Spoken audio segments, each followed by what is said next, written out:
처음이야 머신러닝 강의를 시작하도록 하겠습니다. 이번 시간에는 KNN인데요. K 최근접 이웃, K 니어리스트 네이버라고 합니다. 새로운 데이터가 들어왔을 때 가장 가까운 K개의 이웃 데이터의 클래스를 기준으로 다수결을 통해서 분류를 수행하려는 거리 기반의 분류 방법이 되겠습니다. 그래서 유사한 특성을 가진 데이터는 서로 가까이 모여 있다는 가정하에 새로운 데이터가 들어왔을 때 가장 가까운 이웃 데이터들의 정보를 바탕으로 결과를 예측하는 알고리즘이 되겠습니다. 자, 그 다음에 이 KNN은 별도의 모델 학습 과정이 없는 게으른 학습, 레이지 러닝 방식이며 데이터 그 자체를 저장하는 인스턴스 기반의 학습입니다. 그래서 어떻게 동작하냐면 예를 들어서 x1, x2라는 독립 변수가 있고 여기에 값들이 저장되는 거예요. 그러면 동그라미 그룹과 x그룹 이렇게 저장이 되는 거죠. 이 상태에서 어떤 값을 예측을 하려고 해요. 그러면 그 데이터에 x1, x2 데이터가 있을 거 아니에요. 이 독립 변수를 보고 여기에 값을 봤더니 근처에 x가 더 많아요. 그러면 이거를 x 집단이라고 판정하게 됩니다. 그렇기 때문에 모델을 따로 만들 필요 없이 그냥 데이터를 깔아놓기만 하면 그 다음에 들어오는 데이터를 가지고 근처의 데이터를 판별한 다음에 지금 들어온 데이터의 예측값은 이거입니다 라고 알려주는 방식이 KNN이 되겠습니다. 네, 그래서 방금 설명을 했는데요. 먼저 거리를 계산합니다. 여기 파란색과 빨간색 데이터는 이미 학습 데이터로 있는 거예요. 그 상태에서 이 별표라는 독립변수가 들어온 거죠. 이때 독립변수의 값은 0, 0이네요. 특성 1과 특성 2가 0, 0 값인데 이 독립변수가 0, 0일 때 어떤 그룹에 속하는지를 지금 묻고 있는 거예요. 자, 그랬을 때 이 포인트로부터 거리를 계산합니다. 근데 이때 동작 원리에서 K값을 5로 세팅했어요. 이 얘기는 주변 5개의 데이터를 보겠다는 거예요.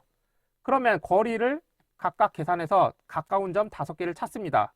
그래서 K개의 이웃 데이터를 선정하고 이 이웃 데이터 중에서 가장 많이 속해 있는 클래스를 새로운 데이터로 분류합니다.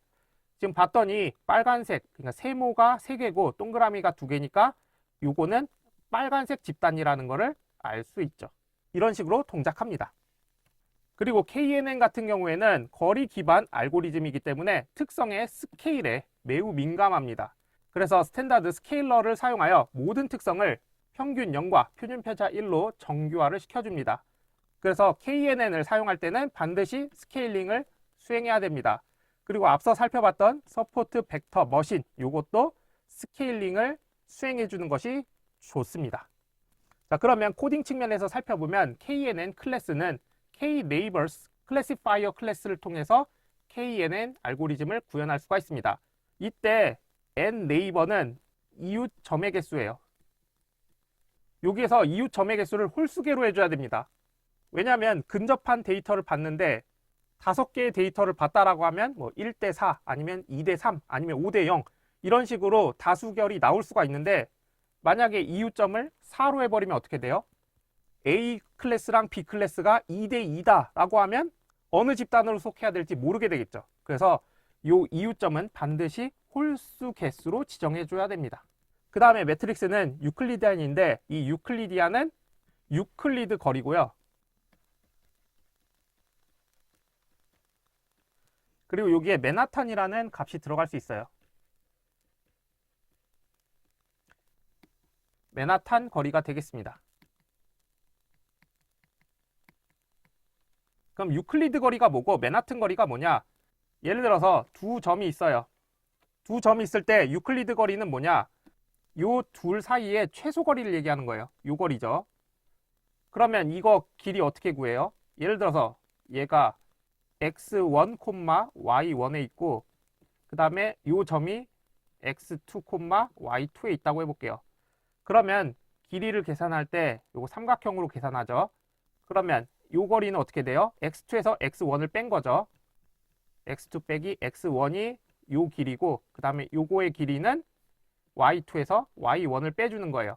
그러면 피타고라스 정리에 의해서 유클리드 거리는 어떻게 계산하느냐? x2-x1의 제곱 플러스 y2-y1의 제곱 한 다음에 루트를 씌워줘요. 그럼 이게 유클리드 거리가 됩니다. 그 다음에 맨하탄 거리는 뭐냐? 맨하탄 거리는 직선으로 이동했을 때 거리입니다. 그래서 여기의 기준으로는 여기 플러스 요게 맨하탄 거리죠. 그러면 맨하탄 거리는 x2 마이너스 x1의 절대값, 그러니까 요 차이 플러스 y2 마이너스 y1의 절대값이 됩니다. 그래서 유클리드 거리랑 맨하탄 거리가 있는데 일반적으로는 유클리드 거리를 더 많이 사용합니다. 그 다음에 KNN 메서드가 있는데요. 요거는 앞에서 살펴봤던 분류 모델의 함수와 동일합니다. fit이 있고 predict가 있습니다. 자, 그러면 KNN 코드를 살펴보도록 하겠습니다. 네, 여기 make classification을 통해서 임의의 x, y 값을 만들어냈습니다. 그리고 나서 학습과 테스트 데이터를 분리한 다음에 표준화를 시켜줘야 됩니다. 요거 서포트 벡터 머신 할 때도 살펴봤었죠. 표준화를 시키고 xtrain과 xtest를 표준화 시킵니다. 그러니까 독립변수를 표준화 시킨 다음에 KNN 모델을 생성합니다. 그래서 kneighbors classifier 요걸 통해서 인접 이웃의 수는 5개로, 그리고 매트릭스는 유클리디안으로, 그러니까 거리를 유클리드 거리를 사용하는 거죠.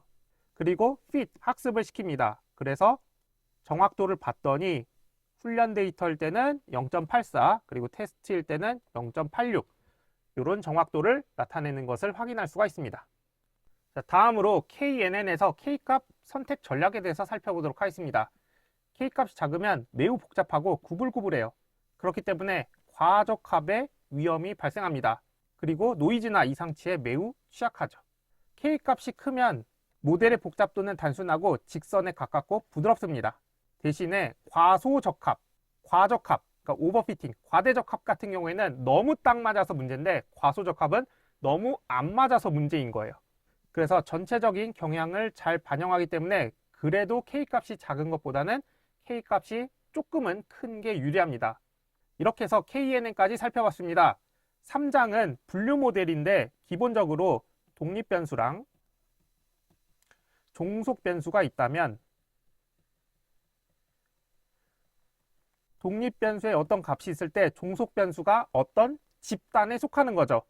A 클래스, B 클래스, C 클래스 아니면 0 클래스, 1 클래스 이런 집단에 속하는데 이 종속변수의 값을 가지고 있는 거예요. 그렇기 때문에 컴퓨터 입장에서는 문제와 정답을 알고 있는 상태예요. 그렇기 때문에 학습하는데 한결 수월합니다. 그래서 한마디로 지도학습이라고 볼 수 있어요. 이제 4장에서는 비지도 학습들, 종속변수의 값이 없는 그러한 군집화를 다루게 됩니다. 군집화를 다루다 보면 이제 분류 모델과의 차이가 이제 분명하게 나타나게 되는데 그거는 4장 가서 살펴보도록 하겠습니다. 이렇게 해서 3장 내용을 마치도록 하겠습니다. 저희는 4장에서 찾아뵙도록 하겠습니다. 감사합니다.